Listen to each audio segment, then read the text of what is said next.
The Gospel of Matthew, chapter 27. When the morning came, all the chief priests and elders of the people plotted against Jesus to put him to death. And when they had bound him, they led him away and delivered him to Pontius Pilate the governor.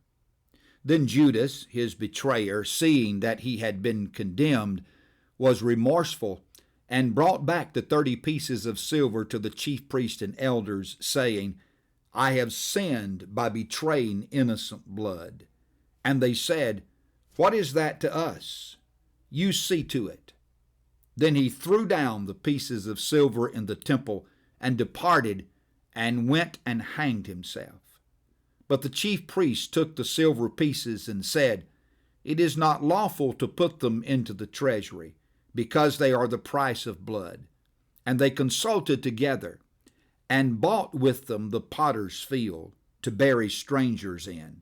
Therefore that field has been called the field of blood to this day. Then was fulfilled what was spoken by Jeremiah the prophet, saying, And they took the 30 pieces of silver, the value of him who was priced, whom they of the children of Israel priced, and gave them for the potter's field, as the Lord directed me. Now Jesus stood before the governor, and the governor asked him, saying, Are you the king of the Jews? Jesus said to him, It is as you say. And while he was being accused by the chief priests and elders, he answered nothing. Then Pilate said to him, Do you not hear many things they testify against you? But he answered him not one word, so that the governor marveled greatly.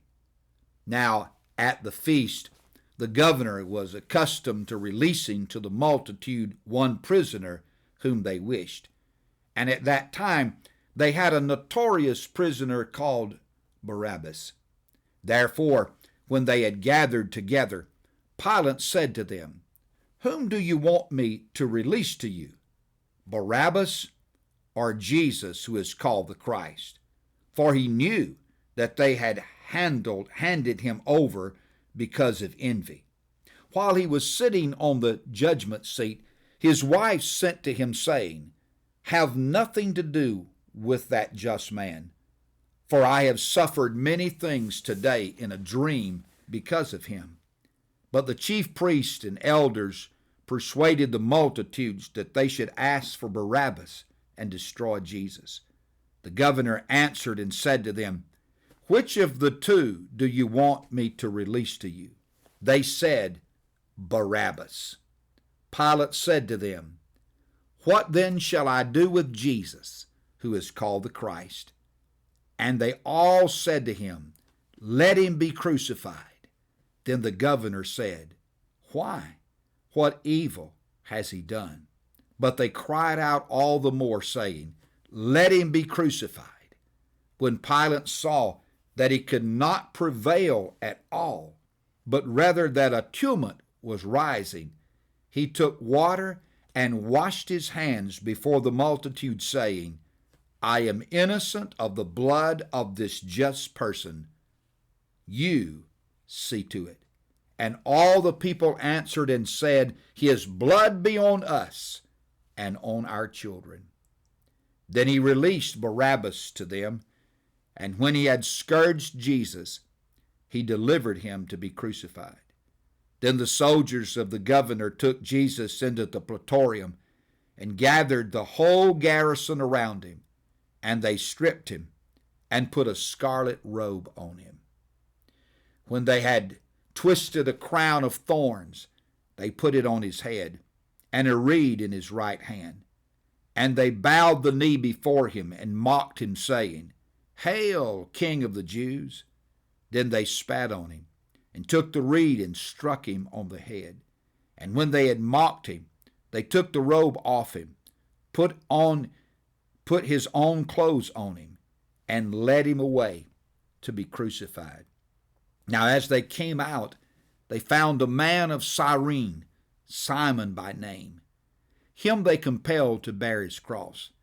And when they had come to a place called Golgotha, that is to say, place of a skull. They gave him sour wine mingled with gall to drink, but when he had tasted it, he would not drink. Then they crucified him and divided his garments, casting lots, that it might be fulfilled which was spoken by the prophet. They divided my garments among them, and for my clothing they cast lots. Sitting down, they kept watch over him there, and they put up over his head the accusation written against him, "This is Jesus, the King of the Jews." Then the two robbers were crucified with him, one on the right hand and another on the left. And those who passed by blasphemed him, wagging their heads and saying, "You who destroyed the temple and built it in 3 days, save yourself. If you are the Son of God, come down from the cross." Likewise the chief priest also, mocking with the scribes and the elders, said, "He saved others, himself he cannot save. If he is the King of Israel, let him now come down from the cross, and we will believe him. He trusted in God.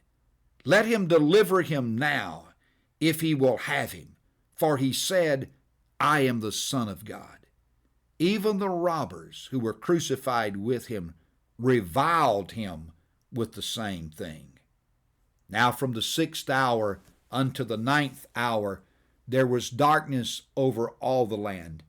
And about the 9th hour Jesus cried out with a loud voice, saying, "Eli, Eli, lama sabachthani?" That is, my God, why have you forsaken me?" Some of those who stood there, when they heard that, said, "This man is calling for Elijah."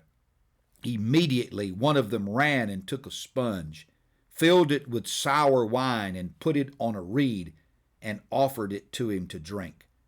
The rest said, "Let him alone. Let us see if Elijah will come to save him." And Jesus cried out again with a loud voice, and yielded up his spirit. Then behold, the veil of the temple was torn in two from top to bottom, and the earth quaked, and the rocks split, and the graves were opened, and many bodies of the saints who had fallen asleep were raised. And coming out of the graves after his resurrection, they went into the holy city and appeared to many. So when the centurion and those with him who were guarding Jesus saw the earthquake and the things that had happened, they feared greatly, saying, "Truly, this was the Son of God." And many women who followed Jesus from Galilee, ministering to him, were there looking on from afar, among whom were Mary Magdalene, Mary the mother of James and Joseph, and the mother of Zebedee's sons. Now when evening had come, there came a rich man from Arimathea named Joseph, who himself had also become a disciple of Jesus. This man went to Pilate and asked for the body of Jesus. Then Pilate commanded the body to be given to him. When Joseph had taken the body, he wrapped it in a clean linen cloth and laid it in his new tomb, which he had hewed out of the rock.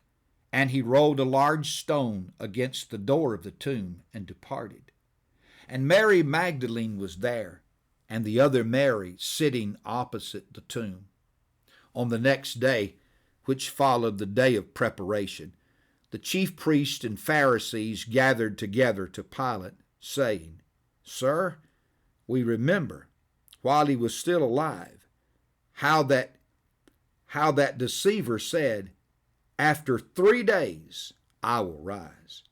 Therefore, command that the tomb be made secure unto the 3rd day, lest his disciples come by night and steal him away, and say to the people, 'He has risen from the dead,' so that the last deception will be worse than the first."